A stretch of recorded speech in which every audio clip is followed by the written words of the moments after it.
Okay, the fun continues. I can't believe this. Let's keep this camera right here because I want to. This is kind of fun. Okay, now this is going to sound wacky to some of you. Some of you are going to go, right on, man. This is awesome. I'm going to reserve judgment, and then I'm going to show you why I believe what I believe. How about that for a tease, Joe? Here we go. We're going fast. Here's the article. Virtual reality headsets for work could snowball. That's a cute headline. What that means is they're saying virtual reality headsets in the professional workplace in America can become a much more of a thing, which means it's already a thing. I was like, what? Here we go.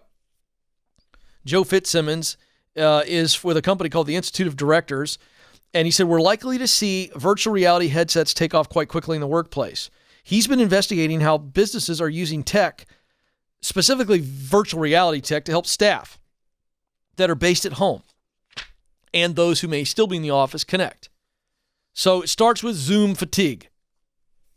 And there's an actual company that's doing this, and they talk about it in this article. I want to give credit. I don't know who the article is. I think it's BBC. Okay, British Broadcasting. Okay, so here we go. A guy by the name of Job Vandervoort is the chief executive of an international payroll company called Remote. And so he's jumped into this thing. And so basically he got a little bored, or it felt a little stale to be doing Zoom calls all the time during the pandemic. He says, I was tired of just doing all our meetings over Zoom. The way we use virtual reality is to replicate the feeling where you can hang out together, where you have an office. When you have an office, you get a lot of hangout time just by the nature of proximity. Zoe Clark is a partner at the PR firm Taito, says she agrees. They issued their staff virtual reality headsets just before Christmas to bring back a sense of closeness. She said, for meetings, it can be great to get people together when you can't physically be together. I'm like, what? Folks, I'm not there yet. Virtual reality meetings? Hangouts? Cool, fun, culture building when the connectivity's been hard during the pandemic, or maybe it still is. I'm open to that. I think it's a cool experience. No question, VR can be really cool. Meetings? I don't know. So let's go back to Vandervoort. He says, you might think it's weird. I do. If you have an avatar, you have a headset in your hand, or you have a headset on your head, but you actually get more of a sense of presence rather than sitting at your desk staring at a Zoom. This is where I disagree. Okay? Because here's the deal. If you've got the goggles on and you're in this virtual reality room, none of that, I mean, that's not real personal contact. If I'm on a Zoom with you, Nathan, I see you shake your head, you laugh. If your dog jumps in, that's kind of fun. If your daughter jumps in and says something sweet and cute, that to me, that's a connection with you. I see your daughter, I go, oh, whatever, that's cute. Virtual reality, that's like we're hanging out. What does it look like? So this is what it's like. The room is large and airy, filled with smaller huddles of people having a chat. If you stand in the middle of the room and turn around wearing these goggles, then you can hear different conversations. To me, that's creepy. That's really weird. Now and then, a burst of laughter causes everybody's heads to turn. Here's what it looks like. People are dressed in their clothes, eating pizza, drinking from bottles. None of it's real, not the food, not the drink, not the people. People are using virtual reality to meet their colleagues and have dressed their cartoon avatars as themselves, and they choose and personalize their skin tone, hair, and outfits. As they talk, their mouths and heads move. They can gesture with their hands and even dance. But although it is very different to a flat meeting through a screen, it is still a long way from meeting up with people in an office. Do you think? This isn't going to replace hanging out together. So this is what Vandervoort says. While virtual reality may work for socializing and chatting, it's not perfect for formal meetings. Listen to what he says. Joe, you ready for this? This is like you typing on a cell phone. This is what I thought of. There are some limitations. For example, you can pull up some slides, but it's much harder. And you can't easily type because your hands are in the virtual reality gloves.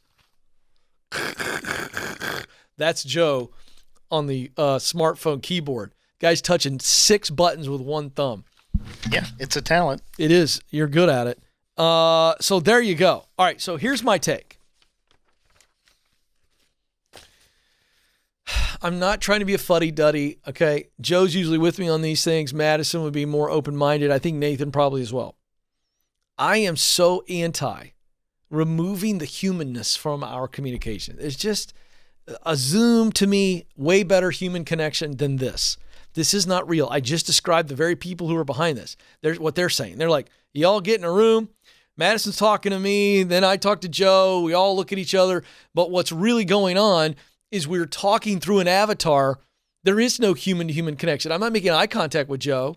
I'm not like seeing Madison's body language when I say something that she thinks is ridiculous. I don't get to see her roll her eyes. Kind of, maybe. Does her avatar roll the eyes? It's just not the same. You get my point.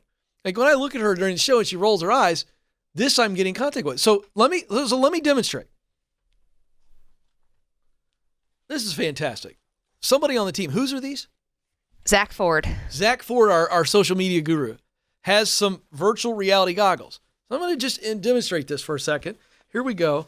Let me put these on. Now, I can't see anything. I have to do this just to see the camera light. Okay, so here I am, and I've got gloves on, and I'm looking around, and like, where's Joe? Oh, where's Nathan? Oh, hi, guys. Oh, and I got my little avatar, and I'm doing all these hand motions, to kind of go, what's up? Like, what is happening right now? The whole thing is ridiculous. I'm in a room by myself, or maybe I'm at my cube, and everybody's watching me gesticulate and do all these goofy things. What are we doing here? Is this a fun activity every once in a while to build community and have some fun? Yes. But to do it on a regular basis for meetings, I don't like it at all. I think we start getting to a really weird place where it's me, but it's not me. That's what I think. I have a question. Let's say you're on Would you like me to put these back on while I talk? You can. It's a good look. Okay. What would Stacy say if she saw you walking around the house with those on? She would walk around the corner and she'd be like, oh my word, what in the world is happening? Would it be a little cringy? Is this not cringy right now? A lot cringy. I mean, this is so bizarre. So here I am in my desk, and hey, I'm connecting with listeners in the virtual reality room. Hey, ask your question. Oh, jeez. And this has really messed up my toupee as well. So we just have all kinds of problems here. All right. Hey, that was fun. Hey, here's the point. Human contact, human interaction. It's always the best. Am I for technology? Am I for some fun and experience? Yes. But replacing ourselves, I don't like this. I don't like it at all, leaders. Oh boy. I just saw what I look like on the YouTube channel. It's like a little bit of delay, and I'm looking at myself right now. That's going to end up being a meme. I know it. I'm in trouble now. Fun times ahead. All right. I got to go.